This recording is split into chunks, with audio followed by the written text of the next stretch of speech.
জাতীয় থেকে আন্তর্জাতিক, প্রান্তিক জনপদ থেকে নগর, চারপাশে ঠিক কী ঘটছে এই মুহূর্তে তা নিয়ে আয়োজন এখন চারদিক। আপনাদের সঙ্গে আছি আমি মুন্নাফ রশিদ। গণভবনকে জুলাই গণ অভ্যুত্থান স্মৃতি জাদুঘর নির্মাণে কালকের মধ্যেই বিশেষজ্ঞ কমিটি গঠনের কথা জানিয়েছেন অন্তর্বর্তী সরকারের উপদেষ্টা নাহিদ ইসলাম। আরও দুই উপদেষ্টা সহ গণভবন পরিদর্শন করে তিনি বলেন, এই জাদুঘরে কর্তৃত্ববাদী শেখ হাসিনা সরকারের দুঃশাসনকাল এবং জুলাই বিপ্লবের স্মৃতিচিহ্ন সংরক্ষণ করা হবে। শিগগিরই জাদুঘরটি জনগণের জন্য উন্মুক্ত করা হবে। সকালে সাবেক প্রধানমন্ত্রীর বাসভবন গণভবন পরিদর্শন করেন গণপূর্ত ও গৃহায়ন মন্ত্রণালয়ের উপদেষ্টা আদিলুর রহমান খান, তথ্য ও সম্প্রচার এবং ডাক টেলিযোগাযোগ ও তথ্য প্রযুক্তি উপদেষ্টা মোহাম্মদ নাহিদ ইসলাম এবং যুব ও ক্রীড়া ও শ্রম মন্ত্রণালয়ের উপদেষ্টা আসিফ মাহমুদ সজীব ভূঁইয়া। এ সময় উপদেষ্টারা জানান, বিগত সরকারের 16 বছরের দুঃশাসনের স্মৃতিচিহ্ন এবং ছাত্র জনতার আন্দোলনে নিহতদের স্মৃতি সংরক্ষণ করবে এই জাদুঘর। পরবর্তী প্রধানমন্ত্রীর বাসভবন বিষয়ে পরে সিদ্ধান্ত হবে জানিয়ে উপদেষ্টারা জানান, অন্তর্বর্তী সরকারের প্রধান রাষ্ট্রীয় অতিথি ভবন যমুনাতেই থাকবেন। 2024 সালের জুলাইয়ের যেই গণঅভ্যুত্থান, সেই গণঅভ্যুত্থানের স্মৃতি এবং এই ফ্যাসিবাদী যেই শাসন, এই শাসনের সময়কার যেই জনগণের উপর যে অত্যাচার, নিপীড়ন, গুম, খুনের যেই স্মৃতিগুলো আছে সেগুলো সংরক্ষণ করে এই গণভবনকে একটি জাদুঘরে রূপান্তরিত করে জনগণের জন্য উন্মুক্ত করে দেওয়া হবে। গণপূর্ত এবং স্থাপত্য বিভাগের দায়িত্বশীল তাদের সাথে কথা বলেছি, তাদের থেকে আমরা প্রাথমিক পরামর্শ নিয়েছি এবং আমাদের আকাঙ্ক্ষাগুলো বলেছি যে আমরা কিভাবে দেখতে চাই এবং একটি ফর্মাল কমিটি করার জন্য নির্দেশ দেওয়া হয়েছে। হয়তো আগামীকালের মধ্যেই কমিটিটি হয়ে যাবে এবং কমিটি হলে এটি হয়তো নেক্সট সপ্তাহ থেকে আমরা কাজ শুরু করব। 1 টাকা দিয়ে তো মালিকানা নিয়ে নেওয়া হয়েছিল না?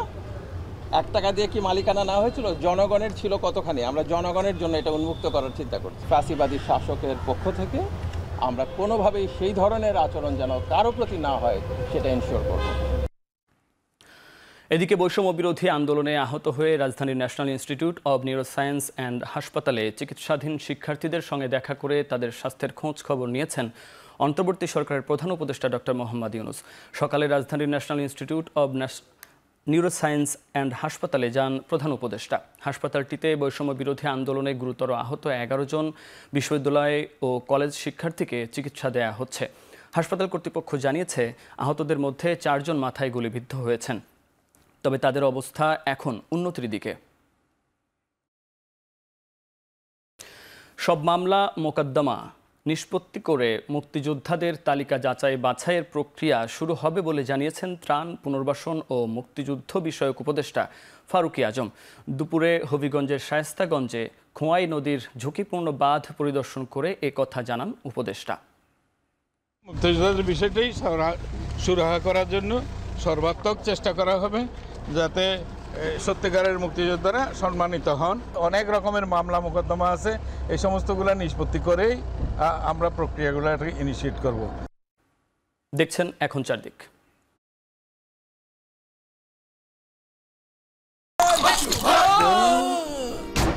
আমি এই চেয়ারে বসবো না।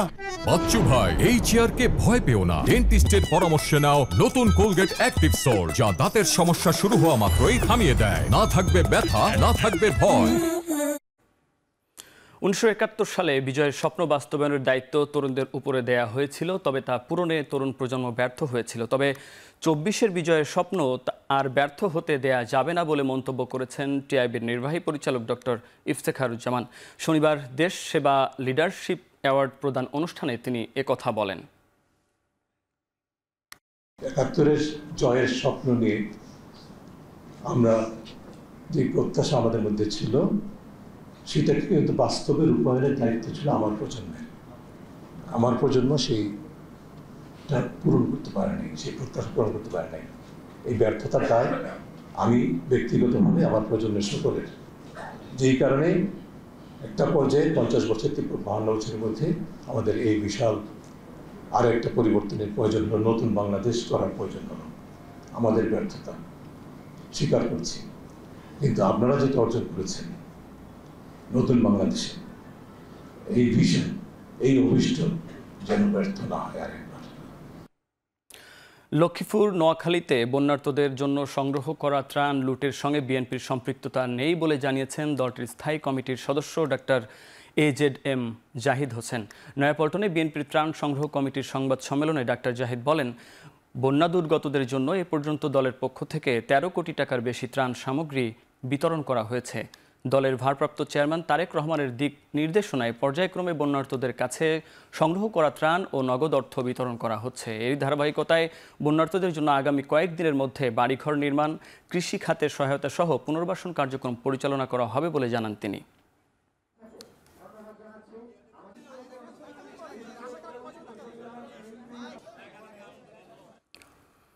পোশাক শিল্প এলাকায় নিয়োজিত শিল্পাঞ্চল পুলিশ ইউনিট বাতিলের দাবি জানিয়েছে মজুরি আন্দোলনের ঘটনায় অনুসন্ধানকারী গণতদন্ত কমিটি।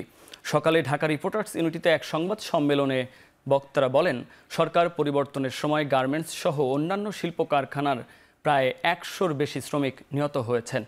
যারা আহত হয়েছেন তাদের এখনও কোনো সুচিকিৎসার ব্যবস্থা করা হয়নি।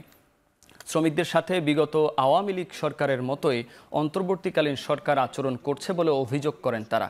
মজুরি নিয়ে যাতে শ্রমিকদের আন্দোলনে নামতে না হয় সেটি নিশ্চিতের পাশাপাশি শ্রমিক হত্যার যথাযথ তদন্ত দাবি করে গণতদন্ত কমিটি জড়িতদের দৃষ্টান্তমূলক শাস্তি নিশ্চিত সহ 9 দফা সুপারিশ করেন তারা। যাতে এখানে উপস্থিত থেকেই হচ্ছে আসলে তাদেরকে দমনপীড়নটা করা যায়, সেই জন্য শিল্পাঞ্চল পুলিশ গঠন করা হয়েছে। আমরা আজকের এই তদন্ত কমিটির রিপোর্ট প্রকাশের এই দিনে আমরা জোর গলায় দাবি জানাতে চাই, এই শিল্পাঞ্চল পুলিশ ইউনিট বাতিল করতে হবে, তাদেরকে বিলুপ্ত ঘোষণা করতে হবে। শিল্পাঞ্চল পুলিশের আমাদের প্রয়োজন নেই। পুলিশ ও তৎকালীন সরকারি দলের সন্ত্রাসী বাহিনী শ্রমিকদের উপর হামলা করেছে, গুলি করে হতাহত করেছে, তারপরে আবার সেই শ্রমিকদের নামে মিথ্যা মামলা দিয়ে আটক করেছে, নির্যাতন করেছে। হয়রানি এখনও অব্যাহত আছে। অবিলম্বে সবাইকে ক্ষতিপূরণ দিয়ে দায়েরকৃত সব মিথ্যা মামলা প্রত্যাহার করতে হবে। ডায়মন্ড ওয়ার্ল্ডের ব্যবস্থাপনা পরিচালক দিলীপ কুমার আগারওয়ালাকে কারাগারে পাঠানোর নির্দেশ দিয়েছেন আদালত। বিকেলে ঢাকা মেট্রোপলিটন ম্যাজিস্ট্রেট আদালতে তাকে তোলা হলে এ আদেশ আসে। এর আগে বাড্ডা থানার হৃদয় আহমেদ হত্যা মামলায় 3 দিনের রিমান্ড শেষে দিলীপ কুমার আগারওয়ালাকে আদালতে হাজির করা হয়। অসুস্থতা ও বিশিষ্ট ব্যবসায়ী বিবেচনায় জামিন ও কারাগারে বিশেষ সুবিধা চেয়ে আবেদন করেন দিলীপ কুমার আগারওয়ালের আইনজীবী। পক্ষান্তরে জামিন বাতিল চান প্রসিকিউশনকে সহায়তা করা আইনজীবীরা। উভয় পক্ষের শুনানি শেষে দিলরুবা আফরোজ তিথির আদালত আসামিকে কারাগারে পাঠানোর নির্দেশ দেন। সেই সাথে কারাবিধি অনুযায়ী ব্যবস্থা নিতে কারাগারের প্রতি নির্দেশ দেওয়া হয়।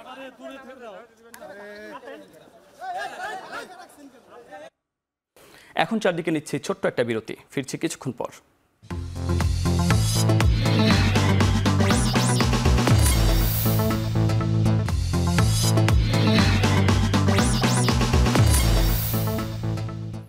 বিরতির পর ফিরে এলাম, আপনারা দেখছেন এখন চারদিক। ছাত্র জনতার গণ অভ্যুত্থান পরবর্তী অন্তর্বর্তী সরকারের 1 মাস পূর্তি এবং ছাত্র জনতার প্রত্যাশার অভিমুখ শীর্ষক সংলাপ অনুষ্ঠিত হয়েছে। শনিবার বিকেলে ঢাকা বিশ্ববিদ্যালয়ের লেকচার থিয়েটার হলে RC মজুমদার মিলনায়তনে জনভাষ্যের আয়োজনে বৈষম্য বিরোধী আন্দোলনে অংশ নেয়া বিভিন্ন শিক্ষা প্রতিষ্ঠানের শিক্ষার্থী, অভিভাবক ও অন্যান্য অংশীজনদের সাথে এ সংলাপ অনুষ্ঠিত হয়। এ সময় বক্তারা শিক্ষা ব্যবস্থা ঢেলে সাজানোর পাশাপাশি দেশের সব অর্জনে শ্রমিকদের গুরুত্ব দেওয়ার কথা বলেন। এ সময় জননিরাপত্তার জন্য সরকারকে পদক্ষেপ নেওয়ার আহ্বান জানান তারা। সংসদ নির্বাচনে প্রবাসীদের ভোটাধিকারের দাবি জানিয়েছে প্রবাসী অধিকার আন্দোলন। আগামী ত্রয়োদশ জাতীয় সংসদ নির্বাচনকে সামনে রেখে প্রায় 1.5 কোটিরও বেশি প্রবাসী ভোটার অধিকার পদ্ধতি সংশোধন করে তাদের ভোট দেওয়ার ব্যবস্থা গ্রহণ করলে আমরা বিশেষ উপকৃত হব এবং কৃতজ্ঞতা থাকব। বৈষম্য বিরোধী ছাত্র আন্দোলনে হত্যাকারী ও দোসরদের ফাঁসি, নিহত ও আহতদের ক্ষতিপূরণ এবং পুনর্বাসন, সাংস্কৃতিক কর্মকাণ্ডের নামে হত্যাকাণ্ডে সহায়তাকারীদের শাস্তিসহ 13 দফা দাবিতে মানববন্ধন করেছে বিপ্লবী সাংস্কৃতিক ঐক্য। গত 15 বছর আমরা দেখেছি সাংস্কৃতিক দল ও সাংস্কৃতিক অঙ্গনের কতিপয় নেতৃবৃন্দ স্বৈরাচারের দোসর হিসেবে কাজ করেছে। সারা পৃথিবীতে আমাদের প্রেস ফ্রিডম যেটা সেটা 165, অর্থাৎ আমাদের যে মর্যাদা সেই মর্যাদা তারা মিডিয়ার মাধ্যমে আগে ভুলণ্ঠিত করেছে। ফ্যাসিস্ট হাসিনার আমলে সংঘটিত গুম, খুন, গণহত্যা, আয়নাঘর, ক্রসফায়ার নিয়ে শ্বেতপত্র প্রকাশ করতে হবে। এসব অপকর্মের সাথে জড়িত সকল অপরাধীদের দ্রুত গ্রেফতার ও দৃষ্টান্তমূলক শাস্তি চাই। এখন চারদিকে নিচ্ছি আরও একটা বিরতি, ফিরছি কিছুক্ষণ পর।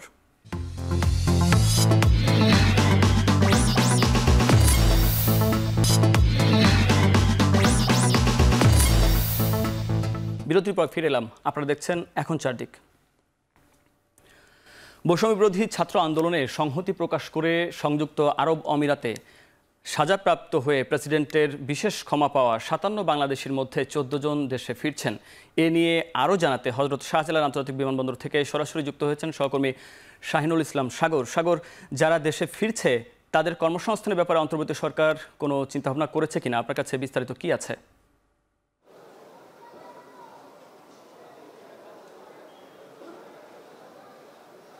মোনাফা, আপনাকে ধন্যবাদ। আমি এখন যে জায়গাটিতে আছি সেটি হযরত শাহজালাল আন্তর্জাতিক বিমানবন্দর, সেটির ইন্টারন্যাশনাল রুটের যে ফ্লাইটগুলোর যেটি বহির্গমন পথ সেখানে অবস্থান করছি। আমরা এখানে যতক্ষণ থেকে এসেছি আমাদের আসার উদ্দেশ্য একটাই ছিল, সেটি হচ্ছে যে আমরা দেখেছি গত 3 তারিখে বাংলাদেশ অন্তর্বর্তীকালীন যে সরকার রয়েছেন তিনি জানিয়েছিলেন যে গত 20 জুলাই তারিখে সংযুক্ত আরব আমিরাতে সেই সময়ে চলমান বাংলাদেশের যে রাজনৈতিক যে অস্থিরতা চলছিল কোটা আন্দোলনকে ঘিরে, সেই আন্দোলনকে সমর্থন করতে গিয়ে, অর্থাৎ বৈষম্য বিরোধী ছাত্র আন্দোলনকে সংহতি প্রকাশ করতে গিয়ে সংযুক্ত আরব আমিরাতে বাংলাদেশি কিছু নাগরিক তারা সেখানে বিক্ষোভ সমাবেশ করেছিলেন, যার ফলে তাদেরকে 57 জনকে ওই দেশের সরকার তাদেরকে ধরেছিল এবং তাদেরকে গ্রেপ্তার করার পর তাদেরকে বিভিন্নভাবে কারাদণ্ড দেওয়া হয়েছিল। আমরা দেখেছি 57 জনের মধ্যে যে 53 জনকে দেওয়া হয়েছিল 10 বছর করে কারাদণ্ড, 3 জনকে দেওয়া হয়েছিল যাবজ্জীবন কারাদণ্ড এবং একজনকে 11 বছরের কারাদণ্ডে। এইরকমভাবে 57 জনকে বিভিন্ন মেয়াদে কারাদণ্ডে দণ্ডিত করেছিল। কিন্তু অন্তর্বর্তীকালীন সরকার গত 8 তারিখে, গত আগস্টের 8 আগস্ট সরকারের দায়িত্ব নেওয়ার পর থেকে 8 আগস্ট দায়িত্ব নেওয়ার পর থেকে অন্তর্বর্তীকালীন সরকার অধ্যাপক ডক্টর মোহাম্মদ ইউনূস তিনি 12 আগস্ট তিনি কিন্তু সংযুক্ত আরব আমিরাতে যে কারাদণ্ডে দণ্ডিত ছিলেন তাদেরকে মুক্তি দেওয়ার জন্য একজন আইনজীবী নিয়োগ দেওয়া হয়েছিল। পরবর্তীতে তিনি 28 আগস্ট তিনি কিন্তু ওই দেশের যিনি রাষ্ট্রপতি, তাকে প্রেসিডেন্ট যিনি ছিলেন তাকে ফোন দিয়ে অনুরোধ জানানো হয়েছিল তাদেরকে ক্ষমা মুক্তি করার জন্য। পরবর্তীতে তাদেরকে ক্ষমা করে দেওয়া হয় এবং তারা সেই 14 জন ফিরছেন, তার মধ্যে 2 জন ঢাকার, বাকি ছিল যে 12 জন তারা চট্টগ্রামে গিয়ে তারা নামবেন বলে আমার কাছে তথ্য আছে। আমাদের সাথে হযরত শাহজালাল আন্তর্জাতিক বিমানবন্দর থেকে যুক্ত ছিলেন শাহিনুল সাগর।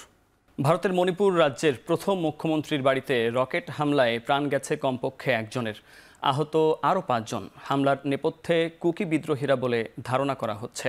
প্রাদেশিক রাজধানী ইম্ফল থেকে 35 কিলোমিটার দূরে মৈরাং শহরে শনিবার এ হামলা চালানো হয়। রকেট চালিত প্রোপেলারের সাহায্যে বোমা ফেলা হয় মণিপুরের প্রথম মুখ্যমন্ত্রী মাইরেমবাম কৈরেং সিংয়ের বাড়িতে। বাড়িটি থেকে 100 মিটার দূরে অবস্থিত ভারতীয় সেনাবাহিনীর একটি জাদুঘর। ধারণা করা হচ্ছে জাদুঘরটি হামলার মূল উদ্দেশ্য ছিল। শেষ করছি এখন চারদিক। এখন টেলিভিশন ওয়েবসাইটে দেখতে ভিজিট করুন www.ekhon.tv এবং ফেসবুকে দেখতে ভিজিট করুন facebook.com/tv.ekhon এবং ইউটিউবে দেখতে ভিজিট করুন youtube.com/ekhon tv।